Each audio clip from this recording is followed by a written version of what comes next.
0 ko'rinishdagi parvozlarni ta'minlash uchun aeroportning toifasi 3 bo'lishi kerak. 3 toifani ta'minlash uchun jumladan bizning yorug'lik signal uskunamiz zarur bo'lib, biz uni o'rnatib, aerodromni 3 toifa bo'yicha yorug'lik signal uskunalari bilan ta'minlay olamiz. Ammo yorug'lik signal uskunalaridan tashqari albatta radiotexnik uskunalar, aeroportning tegishli xizmatlari kerak. Umuman olganda, aeroport kelajakda ushbu mamlakatda aerodromlarni sertifikatlash bilan shug'ullanadigan qandaydir organlardan bu toifani olish kerak.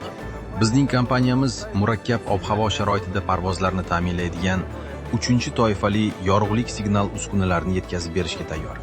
Siz uchish-qo'nish yo'lagi qanday ko'rinishini ko'rasiz? Ya'ni uchuvchi uchish-qo'nish yo'lagini ko'radi. Murakkab ob-havo sharoitida 3-toifa bu ko'p sonli chiroqlar, jumladan qo'nish zonalari chiroqlari, qo'shimcha yaqinlashish chiroqlaridir.